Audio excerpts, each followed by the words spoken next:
અમદાવાદના સાબરમતી રિવરફ્રન્ટ ખાતે કોંગ્રેસનું રાષ્ટ્રીય અધિવેશન યોજાઈ રહ્યું છે।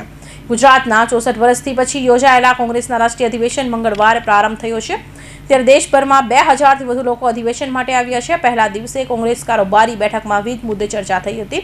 મુખ્યત્વે બે મુદ્દા પર ચર્ચા થઈ હતી। એક તો સરદાર અને નહેરુ વચ્ચે વમનસ્ય હેતુ તેવી વાત ભાજપ દ્વારા ફેલાવીને કોંગ્રેસને બદનામ કરવામાં આવે તેવીને અપખાડવા માટેની ચર્ચા થઈ હતી। ગુજરાતમાં કોંગ્રેસ અધિવેશન ચાલી રહ્યું છે। પાર્ટીના નેતાઓ CWCની બેઠક સાથે અધિવેશનનો ઉદ્ઘોષ કરી રહ્યો છે। ત્યારે નેતાઓમાં 6 દાયકા બાદ કોંગ્રેસને બેઠી કરવા કેટલો જુસ્સો છે। આ અધિવેશનની નેતાઓ ગુજરાતના કોંગ્રેસનું ભવિષ્ય કેટલું ઉજ્જવળ જોઈ રહ્યા છે।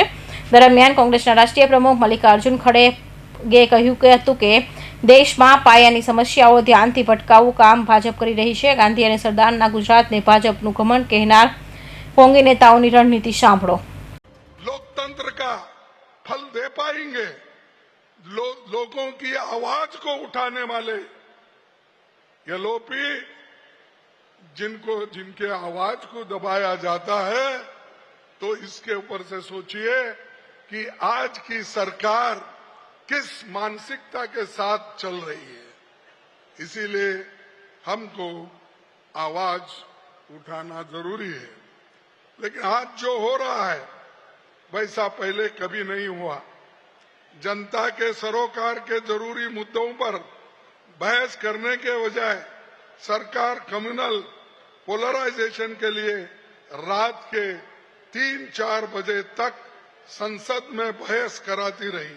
मेरे इस कांग्रेस के गुजरात के कार्यकर्ता ना बिके हैं ना डरे हैं। हाँ, इक्का दुक्का कोई नेता होगा जिसे जीरो से कांग्रेस ने हीरो बनाया, वो डर के मारे या लालच के मारे इधर से उधर गया होगा।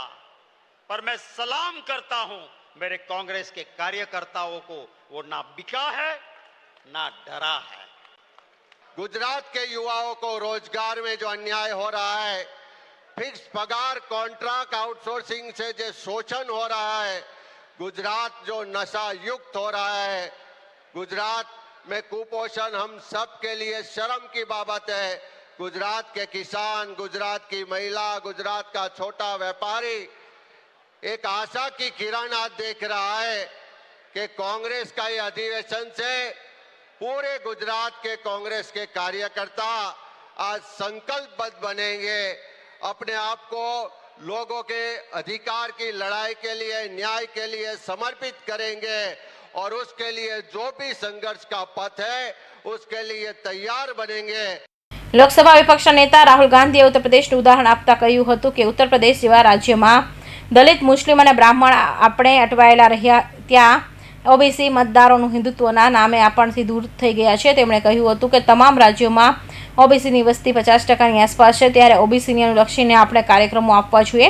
ગાંધીએ કહ્યું કે કોંગ્રેસને જ્યારે લઘુમતીઓની ખાસ કરીને મુસ્લિમોની વાત કરે છે ત્યારે તેની ટીકા થાય છે, પરંતુ તેમાં ડરવાની કોઈ જરૂર નથી। કોંગ્રેસે આ મુદ્દાઓ ઉઠાવવા જોઈએ અને કોઈપણ પ્રકારના ખચકાટ વગર આવા મુદ્દાઓ ઉઠાવવા જોઈએ। કૌશિક પટેલનો report, Hind TV news, Surat.